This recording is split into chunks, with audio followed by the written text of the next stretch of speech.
Hello my dear students, आप कैसे हैं।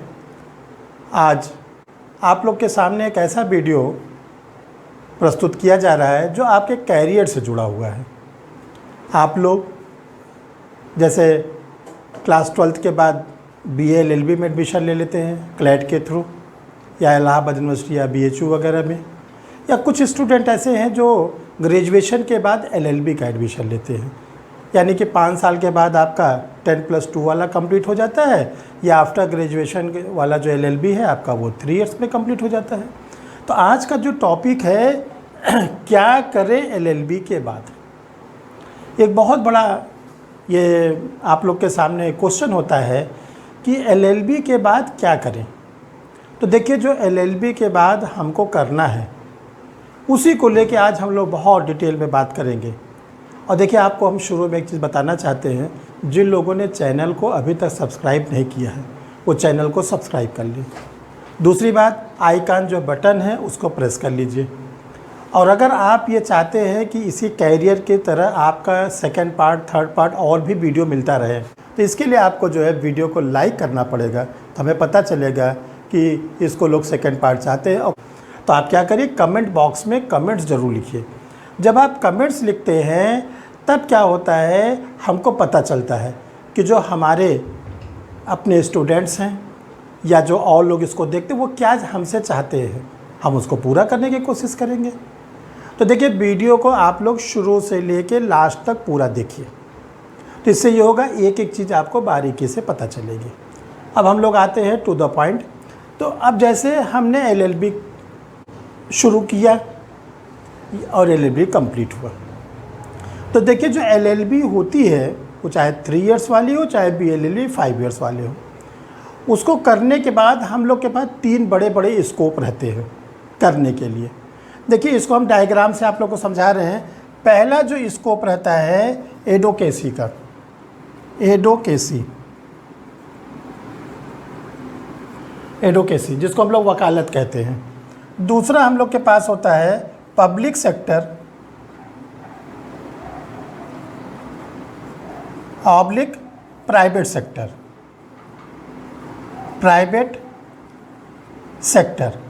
और तीसरा ऑप्शन हम लोग के पास होता है जुडिशियल सर्विसेज।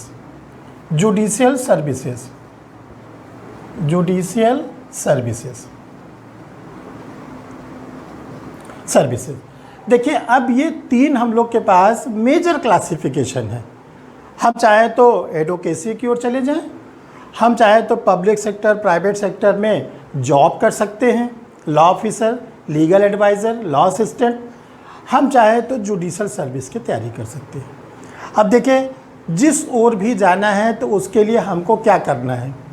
अगर हमारी LLB कंप्लीट हो गई और हम एडवोकेसी में जाना चाहते हैं, तो सबसे पहले आपका जब LLB का रिज़ल्ट फाइनल हो जाए, आप क्या करो, सबसे पहले आप क्या करो, बार काउंसिल ऑफ स्टेट में रजिस्ट्रेशन करा लो।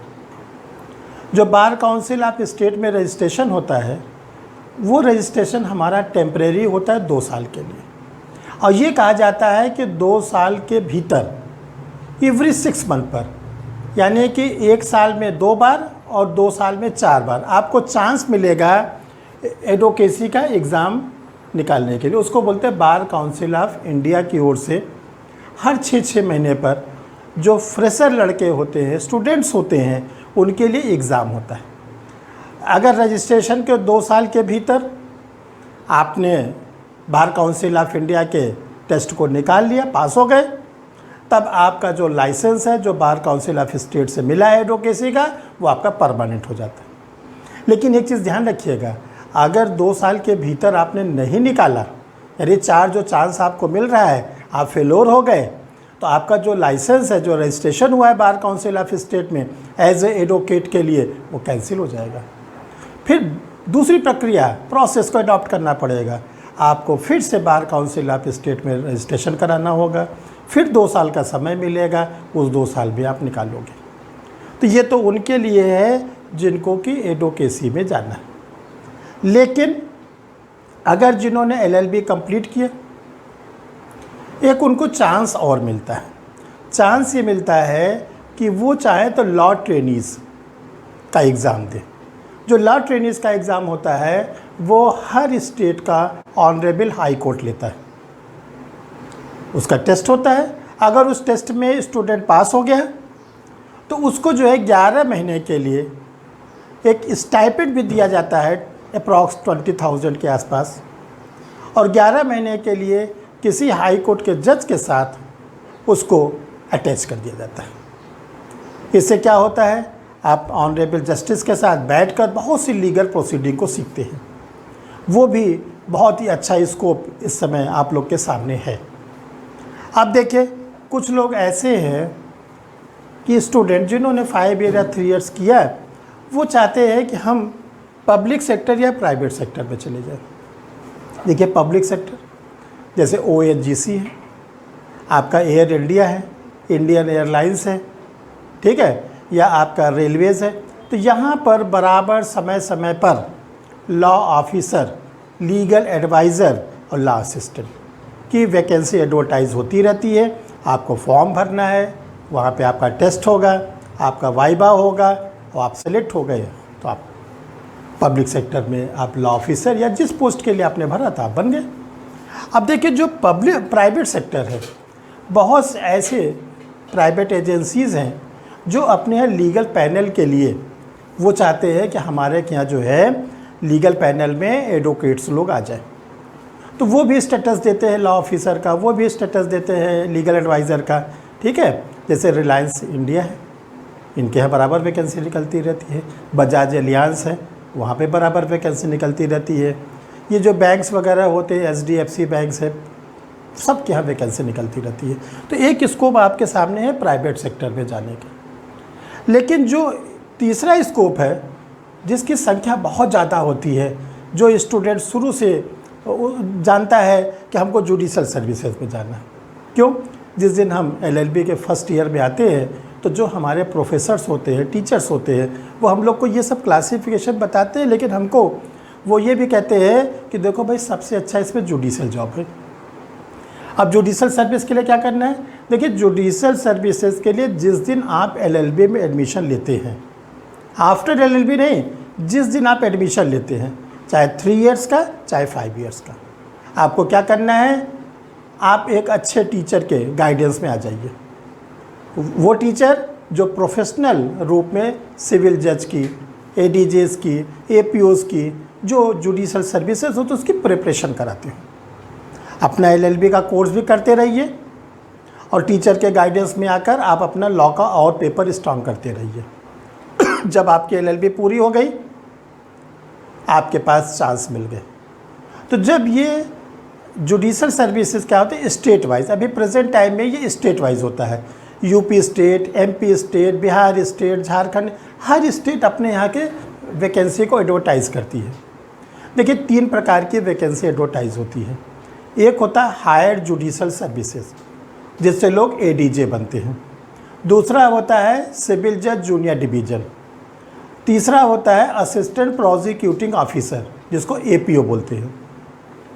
अब देखिए, जो HJS है, हायर जुडिशल सर्विस है, उसमें तो ये कहा गया है कि आप 7 ईयर के एडवोकेट होंगे और एज आपकी मिनिमम 35 ईयर होगी, तब आप बनेंगे। तो ये चांस तो एडवोकेट को भी मिला है। जो लोग एडवोकेसी करते हैं उनको कहा गया कि अगर आपकी एडवोकेसी 7 साल की हो गई है तो आप चाहें तो हायर जुडिशल का एग्ज़ाम दे सकते हैं, और हायर जुडिशल का एग्ज़ाम ऑनरेबल हाई कोर्ट लेता है। इसमें 3 स्टेप होते हैं। प्रीलिम्स एग्जामिनेशंस, प्रारंभिक परीक्षा MCQ फॉर्म में, रिटन एग्जामिनेशन होता है मेंस जिसको बोलते हैं, और थर्ड होता है पर्सनालिटी टेस्ट, जिसको कहते हैं हम लोग इंटरव्यू वाइवा। अब देखिए, दूसरा है सिविल जज। सिविल जज के लिए कोई एक्सपीरियंस नहीं है, आपने LLB कंप्लीट किया। LLB कंप्लीट करने के बाद जिस स्टेट की वैकेंसी एडवर्टाइज होती है, आप उसका एग्ज़ाम दीजिए। इसमें भी 3 स्टेप होता है। प्रीलिम्स MCQ फॉर्म में, जो मेंस होता है रिटन फॉर्म में, और तीसरा होता है पर्सनालिटी टेस्ट। ये ध्यान रखिएगा कि जो सिविल जज है, ये इसकी वैकेंसियाँ बहुत ज़्यादा आती हैं। हर स्टेट आपको 1 साल में कम से कम आपको 500 से 800 1000 तक की वैकेंसियाँ बराबर मिलती रहती है। जैसे आज जिस दिन हम लोग ये वीडियो को बना रहे हैं आप लोग के लिए, आज के समय में बिहार जुडिशरी का भी एग्ज़ाम बाकी है, छत्तीसगढ़ जुडिशरी की वैकेंसी आके रखी हुई है, MP स्टेट की वैकेंसी आके रखी हुई है। तो आप लोग को वैकेंसी तो बराबर मिलती रहती है। जो तीसरा हमने बताया प्रोसिक्यूशन, जिसको कहते हैं असिस्टेंट प्रोसिक्यूटिंग ऑफिसर APO। इसमें क्या होता है, बहुत छोटा सिलेबस होता है। ये आप इसका एग्ज़ाम अगर देना चाहते हैं, ये भी 3 स्टेप में होता है, प्रीलिम्स MCQ फॉर्म में, मेंस रिटन फॉर्म में, और जो वाइवा होता है जिसको इंटरव्यू कहते हैं वो होता है। देखिए जो HJS हायर जुडिशियल है और सिविल जज है, इसके लिए आपको अलग से ये सावधानी रखनी है कि आपका जो वाइवा होगा, आपकी पर्सनालिटी टेस्ट होगा, ये ऑनरेबल हाई कोर्ट के जस्टिस के पास सामने होगा। जज साहब आपका लेंगे तो आपसे वहाँ पर बहुत उम्मीद की जाती है। तो आपको क्या करना है कि इसकी प्रिपरेशन आप ड्यूरिंग LLB शुरू कर दीजिए। जिन लोगों को LLB के बाद जानकारी मिलती है वो LLB के बाद लग जाए, जिन लोगों के ड्यूरिंग LLB लगती है वो ड्यूरिंग LLB। लेकिन सबसे अच्छा तो ये होता है कि आप जिस दिन LLB में एडमिशन लीजिए, आप ये डिसाइड कर लीजिए, आप किसी अच्छे टीचर से बात कर लीजिए कि सर मुझे किस किस फील्ड में मैं जा सकता हूँ। इसीलिए वीडियो बनाया गया है ताकि आप लोग जैसे एडमिशन लें आपको पता रहे कि हम किन किन एरिया में जा सकते हैं। तो ये वीडियो आप लोग के लिए जो बनाया गया है, इसको आप कमेंट लिखिए और ये बताइए कि हम सर क्या इसका सेकंड पार्ट चाहते हैं या कोई जो जुडिशल सर्विसेज है उसका और डिटेल चाहते हैं। तो हम तभी आपके लिए बना पाएंगे जब आपके कमेंट्स हमें मिलेंगे, हमें पता चलेगा कि हमारे स्टूडेंट्स और भी चीज़ जानना चाहते हैं। तो आप लोग इसको जो है कमेंट बॉक्स में लिखिएगा। और एक चीज़ आपको बताना चाहते हैं कि जो स्टूडेंट जुडिशल सर्विसेज की तैयारी कर रहे हैं, प्रोसिक्यूटिंग सर्विस की तैयारी कर रहे हैं या क्लैट का इंट्रेंस देना चाहते हैं, इलाहाबाद यूनिवर्सिटी का इंट्रेंस देना चाहते हैं, उनके लिए आज 29 ईयर से हमारे द्वारा क्लासेस भी ली जाती है। और प्रेजेंट टाइम में क्लासेस जो अवेलेबल है वो हैं ऑनलाइन। क्योंकि अभी कोविड का दौर चल रहा है, हम चाहते हैं आप भी सुरक्षित रहें, हम भी सुरक्षित रहें। तो आप जो संपर्क करना चाहिएगा, वो मोबाइल नंबर स्क्रीन पर शो कर रहा है, आप इस मोबाइल नंबर पर हमसे संपर्क करिएगा।